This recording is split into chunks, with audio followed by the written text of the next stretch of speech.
With asking questions, a text may answer. Some of them were getting a bit bored with that part, so what I started using was a whole lot of question starters. So the how might, who might, when might, and using the 5 W's and H, but using them with more higher order type thinking to encourage them to ask those deeper questions. So the children are just showing you some of the cards that they've had to think of a question. So I'm not just letting them say, oh, who might be the person in the book. Now they have to, they're given a question, and their question might be what is, and they've got to think of a what is question.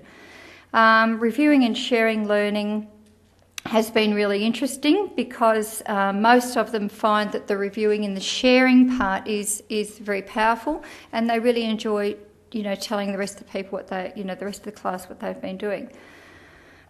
We made posters for each classroom, and the children paraphrased information about the 7 high reliability procedures, and we then distributed them around all the classes. So for the children to be able to paraphrase the information, obviously they had to have pretty good understanding of it.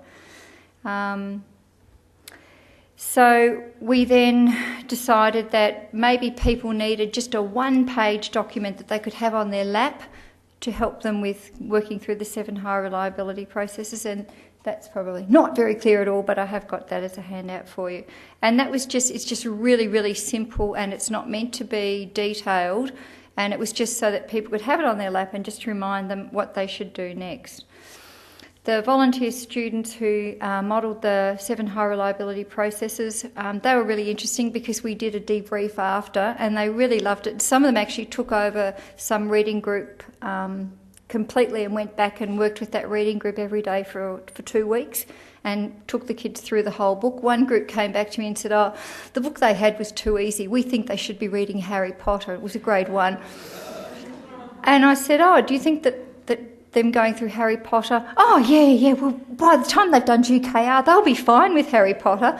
And I thought, okay. So they worked through 2 chapters of one of the Harry Potter books with this grade 1 group. And I think it went quite well. The teacher's pretty happy with it.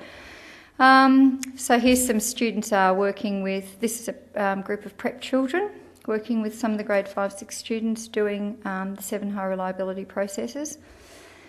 The peer tutoring went over really well, and for most people it wasn't me coming into their room and modelling or me saying you should do this. It was the kids coming in and saying, oh, this works really well because, and they were explaining to the younger children why it worked really well. So it made all of the staff at my school really quite receptive about the processes. The process that they came back and talked to me the most about was visualisation. So people are actually saying to me, oh, your kids mentioned, they were looking at the picture and asking the children what happened, 10 minutes before, what happened, what do you think might have happened a few hours before or a year before or in the future.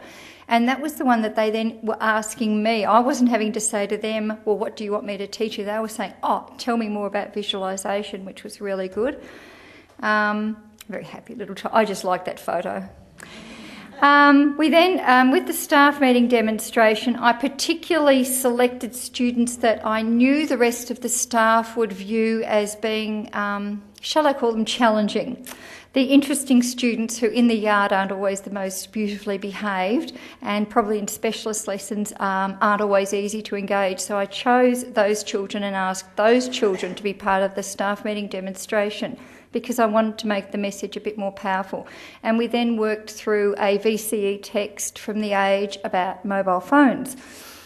And I think most people were pretty surprised at how much the children were able to take in when we went through the 7 high reliability processes. So our school improvement group were then meeting with each year level teaching group, and we found that, or we thought that planning for reading using the 7 processes would be useful. So then our next curriculum day was set aside for planning. With our planners, and I've got a grade 5-6 planner for you to take home, we looked at what the goals for reading should be, what the context and targets should be, the year 5 and 6 students who have not reached appropriate benchmarks, and we named those children so that we then had a target group of children to meet with the information next to them. We looked at what and chose the implementation and teaching strategies that we thought would be most appropriate. We looked at the common assessment tasks, and we then worked out what would be the indicators of success.